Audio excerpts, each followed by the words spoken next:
Era digital adalah istilah yang digunakan dalam kemunculan digital, jaringan internet, khususnya teknologi informasi komputer. Media baru sering digunakan untuk menggambarkan teknologi digital. Media baru memiliki karakteristik yaitu dapat dimanipulasi, bersifat jaringan atau internet. Selain internet seperti media cetak, televisi, majalah, koran, dan lain-lain bukanlah termasuk dalam kategori media baru. Media massa beralih ke media baru atau internet karena ada pergeseran budaya dalam sebuah penyampaian informasi. Kemampuan media baru yang lebih memudahkan masyarakat dalam menerima informasi lebih cepat, dalam hal ini internet, yang membuat media massa berbondong-bondong pindah haluan. Kemajuan teknologilah yang memaksa media massa harus berubah dalam menyampaikan informasi. Media online atau internet di era sekarang ini menggeserkan media massa. Jika perusahaan media massa seperti koran, majalah, dan lain-lain masih tetap bertahan tanpa mengikuti kemajuan zaman,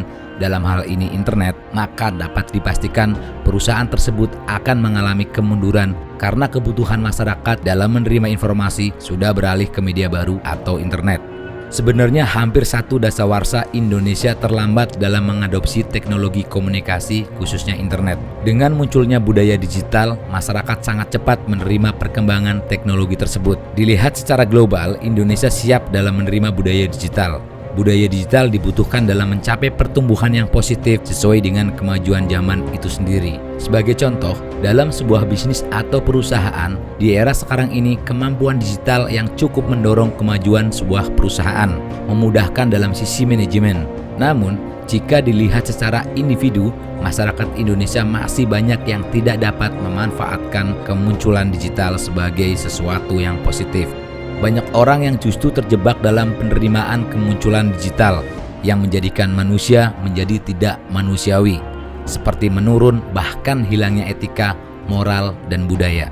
Contoh sederhana, saat dosen tengah menjelaskan materi, tidak sedikit mahasiswa yang asik bermain dengan gadgetnya, cek Instagram, Facebook, Twitter, dan sosial media lainnya tanpa peduli dengan dosen yang sedang menjelaskan atau berbicara. Inilah sebuah etika yang tidak lagi menjadi prioritas. Salah satu tanda orang tak berakhlak di zaman sekarang adalah main HP ketika ada orang yang berbicara. Mengacu pada nilai-nilai etika, moral, dan budaya inilah, maka tantangan terbesar adalah bagaimana individu-individu dapat siap dalam menerima era budaya digital ini. Kesimpulannya adalah bagaimana membuat individu berpikir cerdas dalam kemunculan era budaya digital.